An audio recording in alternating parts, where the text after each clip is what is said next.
αίσθηση, όπως θα δούμε και μετά την διατάξη, ότι μάλλον υποσκελίζει τον κοινωνικό χαρακτήρα που ίσως θα έπρεπε να έχουν αυτού του είδους οι επιχειρήσεις. Απόδειξη δε αυτού είναι ότι παραπέμπει στη συνέχεια ως προς τα επιμέρους ζητήματα που ο ίδιος δεν ρυθμίζει στην εφαρμογή των διατάξεων περί αστικών συνεταιρισμών. Ήδη και σε εκείνον τον νόμο, στον 1667 του 1986, τονίζεται στο άρθρο 1 του ο οικονομικός σκοπός, ο οποίος γίνεται βέβαια μέσω της συνένωσης προσώπων, οι οποίοι επιδιώκουν κάποιες δραστηριότητες εκτός από τις αγροτικές. Και το είπε γιατί για τους αγροτικούς συνεταιρισμούς έχει έναν άλλο νόμο. Από αυτό ακριβώς ξεκινώντας, ο φορολογικός νομοθέτης λοιπόν αντιλαμβάνεται και αυτός την κοινωνική συνεταιριστική επιχείρηση στην πραγματικότητα ως μια κερδοσκοπική επιχείρηση. Ο ίδιος ο νόμος του 4019 ρητά ορίζει ότι ακριβώς στην βάση της εφαρμογής των διατάξεων περί αστικού συνεταιρισμού, ότι υπάρχουν διατάξεις οι οποίες δέχεται ότι εφαρμόζονται και άλλες οι οποίες εξαιρεί. Το κρίσιμο είναι το άρθρο 9 λοιπόν, του νόμου περί αστικών συνεταιρισμών, το οποίο στη διάταξη την οποία δεν εξαιρεί της εφαρμογής, προβλέπει ότι ο αστικός συνεταιρισμός τηρεί πέραν των άλλων ειδικότερων βιβλίων, ενώ του Συμβουλίου Κρατικών κτλ. Και τα προβλεπόμενα από την φορολογική νομοθεσία, βιβλία και στοιχεία. Ήδη λοιπόν η κοινωνική συνεταιριστική επιχείρηση δι' αυτής της οδού εισέρχεται στο πεδίο του φορολογικού ενδιαφέροντος. Ποια όμως είναι τα βιβλία αυτά? Τούτο δε επιβεβαιώνεται και από το γεγονός ότι ο ίδιος ο νόμος του 4019, όπως όσοι έχετε ίσως ιδρύσει με έχετε διαπιστώσει, υποχρεώνει αμέσως μετά την εγγραφή της στο Μητρό την λήψη αριθμού φορολογικού μητρώου από την οικία δόρη, καθώς και τη θεώρηση βιβλίων και στοιχείων. Άρα λοιπόν είναι ξεκάθαρο ότι εδώ είναι για τον φορολογικό νομοθέτη μία επιχείρηση. Από εκεί και πέρα, ποια είναι τα βιβλία λοιπόν αυτά? Το ίδιο το Υπουργείο Οικονομικών πλέον βέβαια πρέπει να τονίσω ευθύς εξ αρχής ότι σήμερα το ποια είναι τα τηρούμενα βιβλία και στοιχεία προβλέπονται από τον κώδικα απεικόνησης φορολογικών συναλλαγών, ο οποίος μας μπήκε με τον περίφημο νόμο 4093 του 2012, αυτό που συνήθως αποκαλείται και μνημόνιο 3, έτσι στην πιάτσα, και το οποίο αντικατέστησε τον κώδικα βιβλίων και στοιχείων. Επί της ουσίας πρόκειται για το ίδιο νομικό καθεστώς, τουλάχιστον στο επίπεδο του ποια είναι τα τηρούμενα βιβλία και στοιχεία, εντάσσει ρητός και της ΚΙΝΣΕΠ, ακριβώς επειδή εντάσσει και τους αστικούς συνεταιρισμούς και τους πάσης φύσεως συνεταιρισμούς. Οπότε, κατά αποτέλεσμα, μένει να δούμε τώρα ποια βιβλία μπορεί να τηρήσει μια ΚΙΝΣΕΠ. Όπως και ο προισχύσα κώδικα κοινωνιστικών εισάγει δύο κριτήρια. Ένα με βάση την νομική μορφή και ένα με βάση τον τζίρο, τα ακαθάριστα ετήσια έσοδα. Ως προς την νομική μορφή, στα λεγόμενα διπλογραφικά ή όπως ίσως να έχετε ακούσει παράδειγμα τα λεγόμενα τρίτης κατηγορίας βιβλία, εντάσσονται κυρίως οι ανώνυμες εταιρείες και οι εταιρείες περιορισμένης ευθύνης ή κεφαλαιουχικές γενικά όπως τις ορίζει. Αντιθέτως, άρα λοιπόν με βάση αυτό το κριτήριο, επειδή δεν είναι μια κεφαλαιουχική εταιρεία ο συνεταιρισμός, αλλά ούτε πολύ περισσότερο η ΚΙΝΣΕΠ, μπαίνει στην λογική της στήρησης των βιβλίων δευτέρας κατηγορίας ή απλογραφικών, όπως τα ορίζει σήμερα ο νομοθέτης.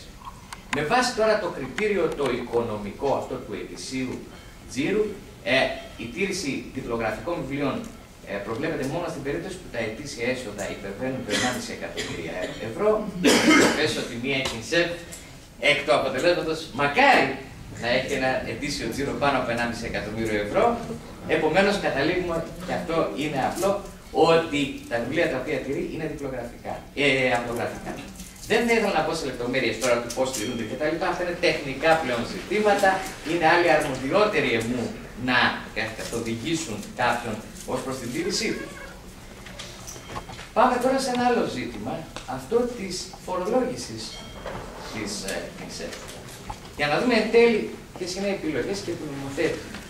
Οι κοινωνικές συνεταιριστικές λοιπόν επιχειρήσεις, με βάση το άρθρο 101 του κώδικα φορολογίας εισοδήματος, όπως ισχύει, ακριβώς εξαιτίας του χαρακτήρα τους ως αστικού συνεταιρισμού, υποβάλλονται στις φορολογικές, αντιμετωπίζονται φορολογικά με βάση την λογική της φορολόγησης των νομικών προσώπων.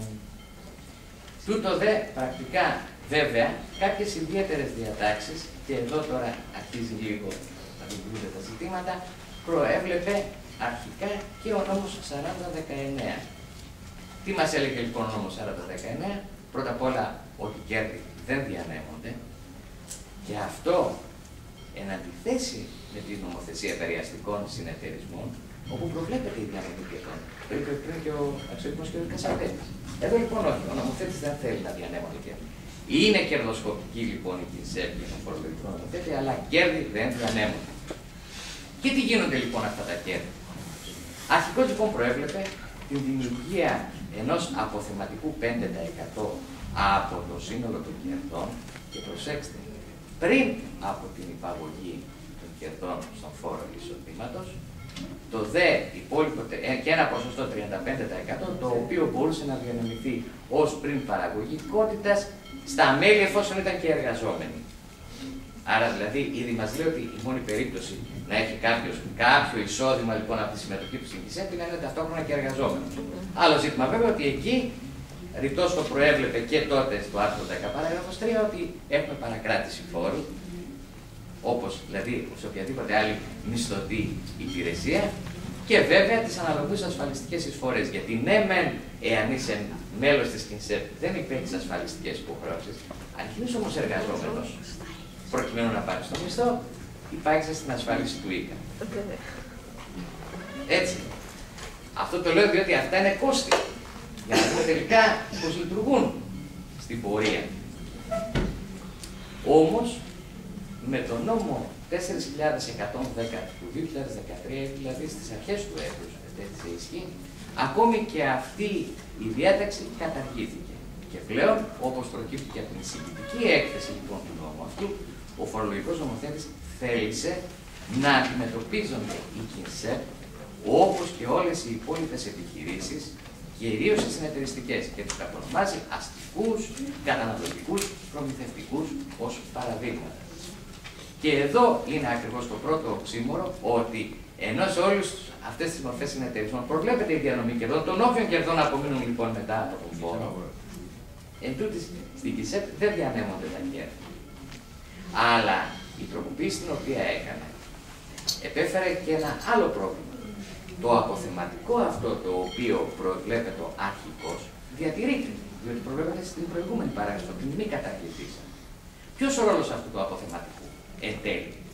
Διότι από τη μια μας βάζει ο νομοθέτης να δημιουργήσουμε ένα αποθεματικό έστω αυτό το 5%, και από την άλλη μας λέει το υπόλοιπο των κερδών, πέραν του 35% που δίδεται ως πριν παραγωγικότητας, διατίθεται για τις δραστηριότητες και την επέκταση μάλλον των δραστηριοτήτων της ΚΙΝΣΕΠ. Ποιος ο ρόλος του? Η αλήθεια είναι ότι ο νόμος δεν ξεκαθαρίζει ποιος είναι ο σκοπός της δημιουργίας αυτού του αποθεματικού. Αυτό το κενό δεν είναι και πρωτόγνωρο, υπάρχει και στον νόμο περί ΕΠΕ, στο αντίστοιχο άρθρο 24. Και η μόνη περίπτωση στην ελληνική νομοθεσία όπου ρητός αυτά τα λεγόμενα τακτικά αποθεματικά προβλέπεται να έχουν και ένα ορισμένο σκοπό είναι στον νόμο περί ανωνύμων εταιριών, στο άρθρο 44, όπου εκεί λέει ότι προβλέπεται η δημιουργία τους προς κάλυψη και συμψηφισμό ζημιών. Δηλαδή, εάν υπάρχουν ζημίες, τότε αυτές καλύπτονται από αυτό το αποθεματικό, προκειμένου να μην καταστεί προβληματική η επιχείρηση. Ως έναν βαθμό, στην αρχική τουλάχιστον διατύπωση, αυτό είχε μία λογική. Δηλαδή, ποια ήταν η λογική του νομοθέτη? Ότι, εν πάση περιπτώσει, δεν έχουμε διανομή κερδών.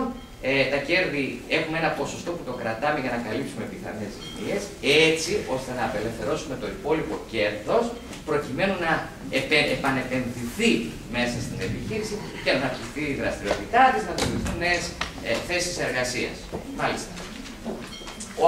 Για αυτήν ακριβώς τον λόγο, τότε δεν συμπεριλαμβάνονταν αυτό το αποθεματικό στα φορολογικά κέρδη. Δηλαδή, η αφαίρεση του ποσού αυτού και η αποθεματοποίηση ήταν προφόρο. Μετά το νόμο 4.110 λοιπόν, που κατήργησε αυτόν τον τρόπο φορολόγησης, επί της ουσίας συμπεριλαμβάνεται και αυτό το ποσοστό, δηλαδή το ποσοστό αυτό σχηματίζεται αφού προηγουμένως το σύνολο των κερδών υπαχθεί στον φόρο, πληρωθεί την αναπληρωθεί, και ό,τι απομένει λοιπόν, το οποίο έτσι καλώς δεν θα διανέμεται, πηγαίνει και σε ένα ποσοστό 5%. Πρακτικά λοιπόν το μετέτρεψε σε ένα φορολογητέο αποθεματικό, το οποίο τουλάχιστον στη λογιστική θεωρία γίνεται δεκτό ότι τέτοιου είδους κινήσεις είναι εντελώς αντιαναπτυξιακές. Είναι ένα αντικίνητο. Διότι εάν δεχθούμε ότι ο σκοπός λοιπόν είναι η κάλυψη των σημείων, έστω σε αυτό το μικρό ποσοστό, εάν το ποσό αυτό αφαιρεθεί πριν υπαχθούν τα κέρδη σε φόρο, είναι σαφέστατα μεγαλύτερο. Όταν αυτό πρέπει να σχηματιστεί από τα κέρδη που αναπομένουν αφού πληρωθούν οι φόροι, όπως καταλαβαίνετε, είναι σαφέστατα μικρότερο. Άρα, στην πραγματικότητα και το ποσοστό κάλυψης των τυχών ζημιών, που είναι και πάρα πολύ πιθανό με βάση τις κρατούσες οικονομικές συνθήκες, μειώνεται ακόμη περισσότερο. Ένα τελευταίο ζήτημα που θέτει η διάταξη αυτή είναι ότι η κατάργησή της ΔΕ αυτή έχει το καταπληκτικό ότι ρητά ορίζει ότι η διάταξη αυτή καταργείται από τότε που έχει ισχύσει, δηλαδή από το 2011. Και εδώ δεν ξέρω αν έχει εμφανιστεί στην πράξη, θα μπορούσε όμως δυνητικά να τεθεί και ένα ζήτημα αναδρομικής φορολογήσεως. Σε ένα υποθετικό παράδειγμα, κάποιοι λοιπόν οι οποίοι αμέσως με την ψήφιση του νόμου 4019 σπέβδουν να κάνουν μια ΚΙΣΕΠ, βρίσκονται σε μια ευκαιρία ενδεχομένως μιας επιχειρηματικής δραστηριότητας, σχηματίζουν ωραιότατα στο τέλος του 11, δηλαδή στο 12 για τη χρήση του 11, το 12, ένα αφορολόγητο αποθεματικό και υποβάλλουν λοιπόν τη δήλωση εξαιρώντας αυτό το 5%.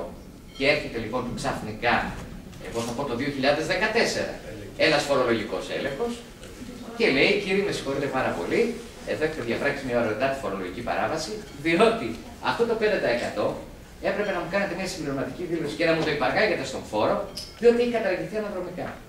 Είναι σαφές ότι σε μια τέτοια περίπτωση μιλάμε για μια σαφέστατα αντισυνταγματική διάταξη με βάση τις προβλέψεις του άρθρου 78.2 του Συντάγματος, το οποίο απαγορεύει την αναδρομική φορολόγηση όταν εκτείνεται πέραν του προηγουμένου έτου. Είναι λοιπόν σαφές ότι όταν έρχεται το 2013 ο φορολογικός νομοθέτης να επιβάλλει μια αναδρομική φορολόγηση, αυτό θα μπορούσε να γίνει στην καλύτερη των περιπτώσεων για τα εκτιθέντα εισοδήματα του 2012 και όχι για τα εισοδήματα του 2011.